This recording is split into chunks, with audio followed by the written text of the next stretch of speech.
Helldivers, congratulations, you have completed the major order. Once again, of course you would, we always knew you would. Let's talk about the whole Sony and Helldivers situation, because that one is a doozy. Like, what the hell?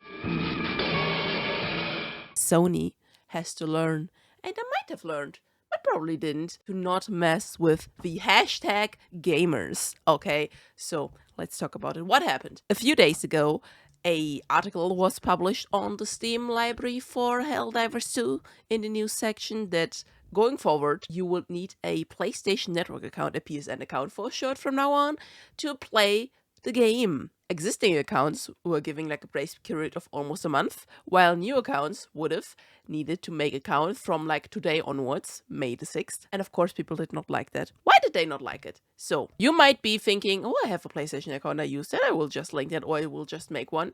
Did you know that in over 100 countries, it is not possible to have a PSN account?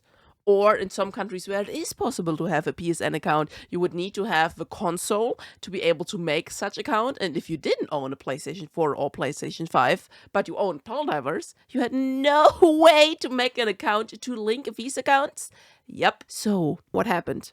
Of course, any single person, any sane person, in my opinion, right, would have known from the beginning that that happened, that the backlash would be so big because the game is so popular that it will get retracted. But apparently, Sony should hire me because they did not have such an insight. They probably thought, oh, let us boost our PSN account numbers. I mean, why not?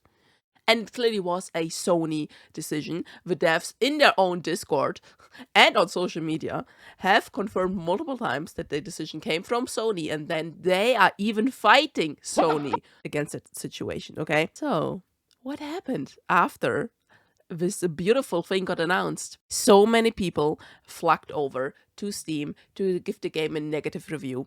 It got like over 100,000 negative reviews within like 2 days. And of course, Sony was first to do something. And apparently, like in turn, the company who was making the game was also in talks with Sony. And now we reached today, May 6th, where 1 hour ago, Sony was posting this lovely tweet. Let me read it to you. Helldiver fans, Helldivers, we've heard your feedback, and with that we mean, oh my god, you've been like destroying our shareholders' opinion of us by downvoting the game and making your opinion known on the internet. But no, we've heard your feedback on Helldivers 2 account linking update, the May 6th update, which should never have happened in the first place, which would have required Steam and PlayStation Network account linking for new players and for current players beginning May 30th, will not be moving forward. This is counterproductive. Well, good job, Sony. It never should have been from the very beginning. We're still learning what is best for PC players, and your feedback has been invaluable. This has nothing to do with PC players. There were many PlayStation Studio games on Steam that you didn't need a PSN account for in the first place, and there was no reason to require one for Helldivers 2 either. Thanks again for your continued support of Helldivers 2.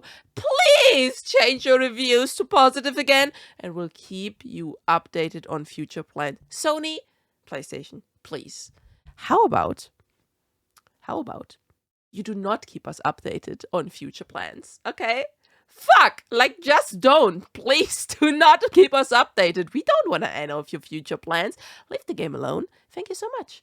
And what will happen to the game now? I think many people, now that the goal that they were after got reached, will go back to the game.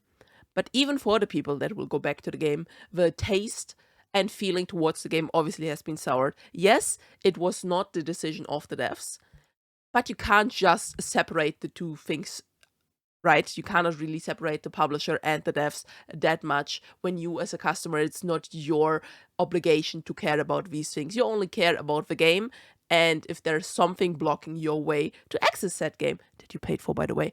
So I think many people will go back. In fact, it currently has like 55,000 people live playing the game right now. And I've seen some tweets of some people like, thank you, now I will go back to the game or whatever. But there were also many, many cases of people that had already refunded the game. Some might not even rebuy it. They might wait for a sale. It doesn't really matter what happens there. It is lost money for both the company, for Sony, and for Steam. And believe me, Steam will not be happy about such a thing either, right? I can imagine that there might have been talks between Steam and PlayStation behind the scenes as well, because with such a big situation, I cannot imagine there not being any communications at all. Going further on, I think the game is gonna do fine, but they will have to build up their goodwill and their reviews on the site as well. Back them up, because it's currently still overwhelmingly negative. They have the new War Bonds coming out, I think, this week. So that will get some people back to play.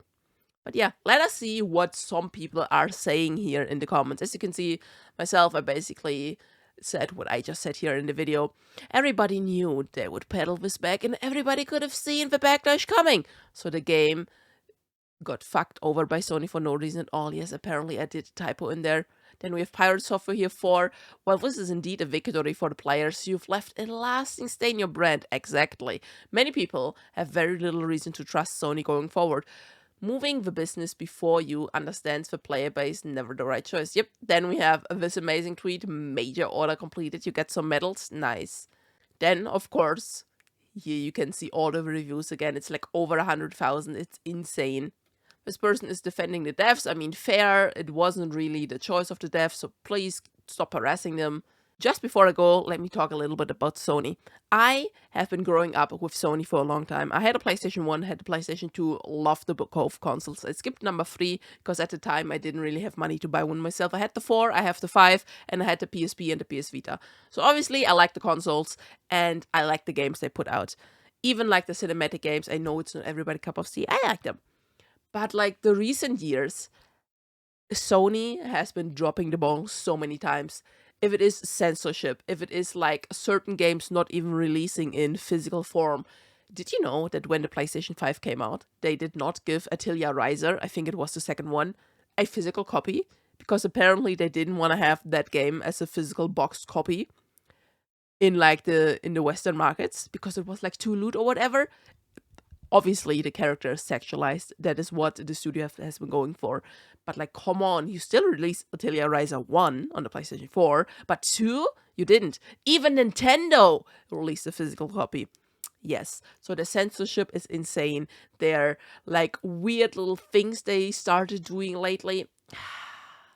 Really makes you wonder what the future of Sony and PlayStation is. Well, Sony obviously is not gonna die. They make more than just a PlayStation. They make tech in general, and they're gonna be fine. Makes you wonder about the PlayStation brand in general going forward. That's all for today. See you next time. Bye-bye!